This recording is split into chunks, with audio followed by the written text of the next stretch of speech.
na nga po mga kababayan yung sinasabi po natin na sa hinaba-haba ng proseso at pagkakataon, ang daming ginawa ng grupo ni Alputera at saka po nitong si LRY aka Small Boy para pondohan itong mga pangangalap ng perma para po kay dating Pangulong Duterte para daw mailabas sa International Criminal Court yung kanilang mga signature caravan na allegedly pinondohan ni LRY aka Small Boy sa pamamagitan nito pong si Alputera. Ang ending mga kababayan talagang dito pa rin ang bagsak ni Digong sa International Criminal Court. Dahil kung makikita ninyo, ibinasura daw mga kababayan, di po ba, ng International Criminal Court yung apila ng kampo ni na dating Pangulong Duterte na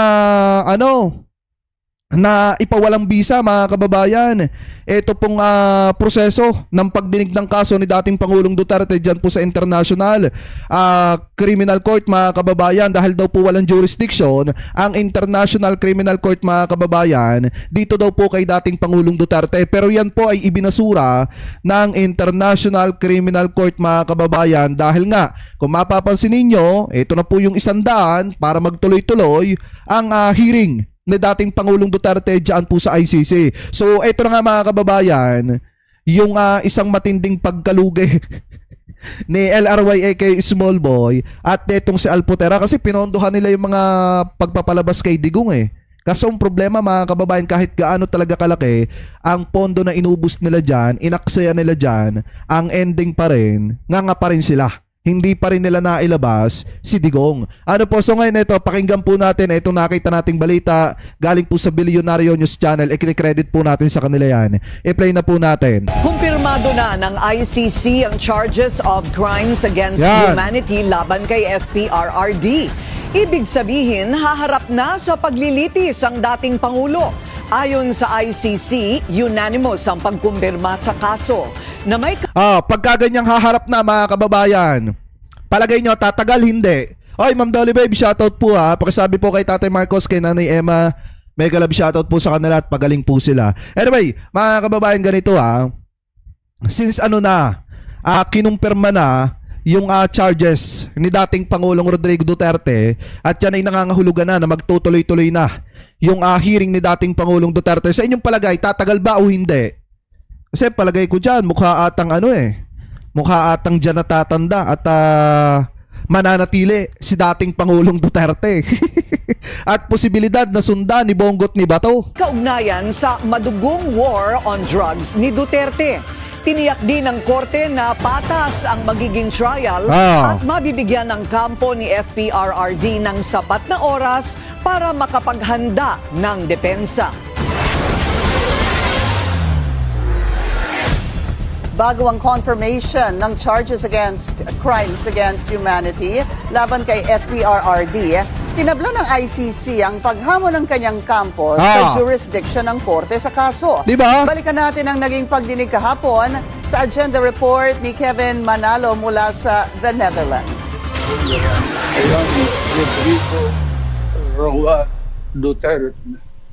Ilang beses na ipinaglaban ni former President Rodrigo Duterte at ng kanyang depensa ang issue ng jurisdiction o kung saklaw ba ng International Criminal Court ang Pilipinas, kahit na opisyal na itong umalis bilang state party noong 2019. March 2025 nang dalhin sa The Hague si FPRRD at May 2025 nang unang hamunin ng kanyang mga abogado sa pre-trial chamber ang jurisdiction ng ICC. October 23, 2025, binasura ito ng pre-trial chamber. October 28, dinala ng depensa ang issue sa appeals chamber. 4 na punto ang prinisenta ng depensa at bawat isa rito sinagot ng appeals chamber. Una, paliwanag ng depensa na wala na umano ang jurisdiction ng ICC sa Pilipinas noong kumalas ito sa Rome Statute. Sagot ng appeals chamber, rejected. Hindi raw nakadikit ang jurisdiction sa panahon kung kailan ang investigasyon, hindi kung kailan naganap ang mga krimen. Pangalawa, ayon sa depensa, hindi dapat ikonsidera bilang formal proceeding ang isinagawang preliminary examination. Alam nyo kasi ito sa kampo dapat ni Vice President Sara Duterte, dapat kumuha na kayo ng magaling na abogado eh. Kasi parang pinipirahan lang kayo ni Kaufman. Di ba mga kababayan? Biruin nyo, sinasabi nila napakagaling daw nitong si Attorney Nicholas Kaufman. Pero bakit hanggang ngayon hindi pa rin nakakalabas si Digong dyan sa International Criminal Court? So parang ang dating dito mga kababayan, pinipirahan na lang sila allegedly nito pong si Attorney Nicholas Kaufman. Kasi hanggang ngayon wala pa nagagawa etong si Kaufman para ilabas si Digonggong mga kababayan dyan sa International Criminal Court. Alam nyo doon sa mga DDShat at saka kay Vice President Sara Duterte, tanggapin nyo na ang katotohanan na dyan na habang buhay si dating Pangulong Duterte sa International Criminal Court. Tanggapin nyo na ang katotohanan na kailangan niyang pagbayaran lahat ng kagaguhan na ginawa niya noon sa ating bansa. Di po ba, biruin nyo? Buhat nung pumutok mga kababayan kahapon yung issue ni Sammy Oy, doon ko napagtanto na deserve lang talaga ni dating Pangulong Duterte na makulong dyan ng mahabang panahon.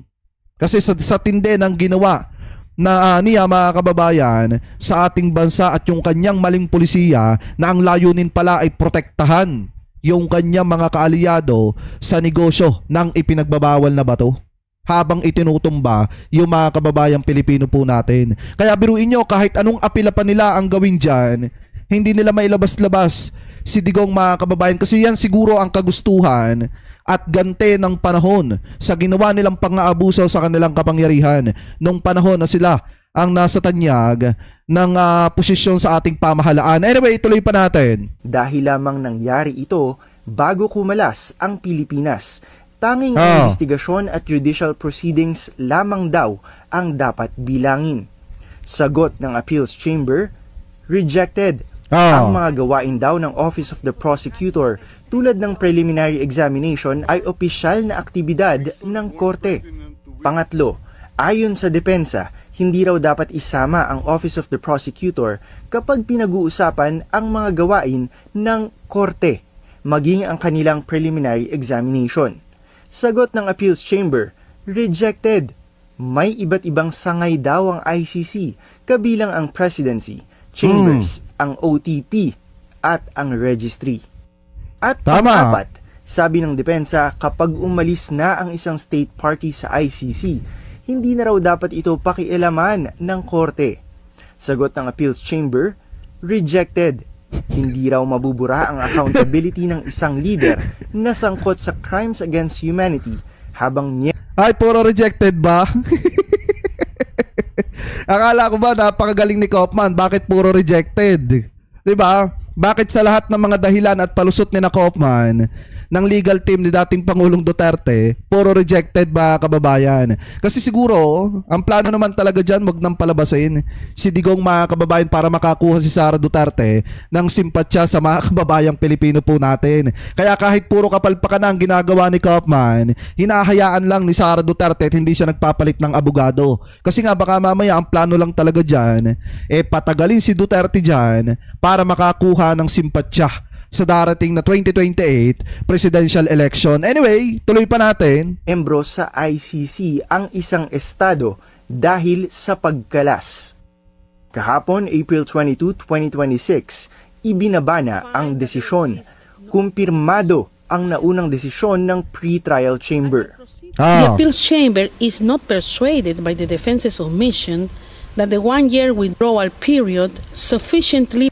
Ibig sabihin, pinal na ang desisyon at hindi na pwedeng umapela pang muli ang kampo ni FPRRD. Yan na. The O di appeal trial chamber na. by majority has rejected all 4 grounds of appeal. Having rejected the entire appeal, the appeals chamber considers that the defense request for the immediate and unconditional release of Mr. Duterte is moot. The appeals chamber by majority confirms the impugned decision.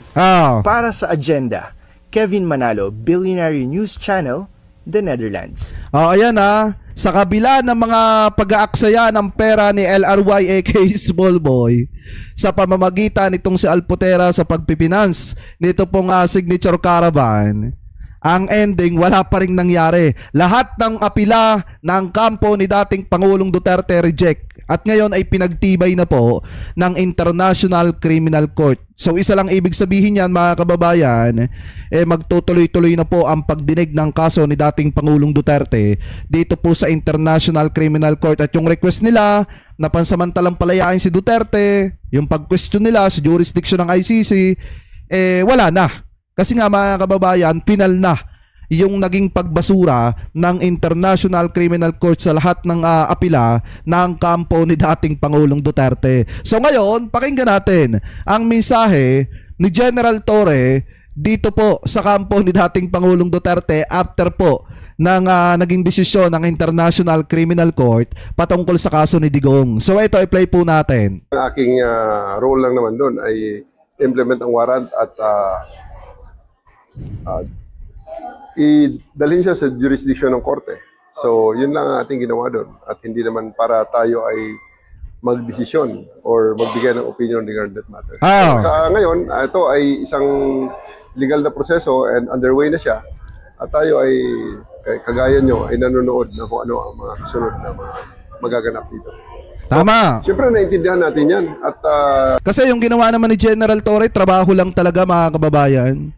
Trabaho lang talaga yung ginawa niya, ginampanan niya yung sinumpaan niyang tungkulin, ipinatupad niya ang batas dito po kay dating Pangulong Duterte, kaya hindi po siya pwedeng i-blame o sisihin mga kababayan doon sa ginanapan niya o ginampanan niyang tungkulin. Ang mahalaga dito, na-aresto si Digong, nasa International Criminal Court na siya at pagbabayaran niya yung mga ginawa niyang kasalanan. Ang panalangin lang sana natin, sana humaba pa ang kanyang buhay para maharap niya yung kanyang mga pananagutan at malinis niya yung kanyang pangalan kung siya nga ba ay walang kasalanan. Ano po mga kababayan, pero kapag ka napatunayan na siya po ay nagkasala, dapat po talaga siyang makulong ng mahabang panahon. Ano po, anyway, ituloy pa natin.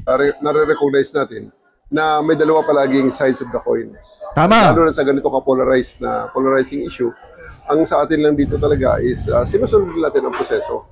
At ang proseso ng mga panahong yon ay i-implement ang warrant of arrest at pagkatapos ay dalhin sa kustodiya ng korte ang nasasaktan. Sa ngayon naman, ang dating Pangulo ay may karapatan at kanyang ginagawa ngayon, na-exercise niya ang pagdepensa sa kanyang sarili. At in the same manner, on the other side, na ang mga nagrereklamo naman ay meron namang karapatan na marinig naman. At obligasyon natin na tingnan sila at tayo nag-oobserba at ating wini-wish talaga na ang justisya ang manaig sa huli. Wala naman kasi nakita natin na dahil sa ating ginawa, tumakbo ang proseso. At ito nga ngayon ay... At saka maganda dito, kung hindi naman inimplement yun ni General Torre mga kababayan yung arrest warrant, hanggang ngayon patuloy pa rin yung pambabalasubas ni dating Pangulong Duterte sa ating pamahalaan. At ang isa pa dyan, patuloy pa rin yung pag-iwas niya sa kanyang mga pananagutan.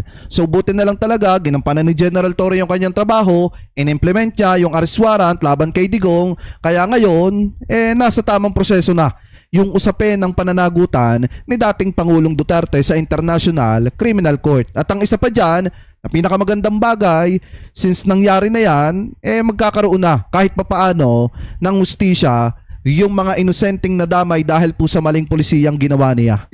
Na-confirm na may jurisdiction sila sa kasong ito, kaya na-validate lang ang ating ginawa natin. Sir, any message to the former president? Well, justice will prevail in the end and I wish him luck and I wish him well. Ayan. Diba mga kababayan, alam nyo tama lang yon para sa akin. Yung ginawa ni General Torre, ginampanan niya lang talaga yung kanyang trabaho. Ano po mga kababayan, wala siyang ginawa masama.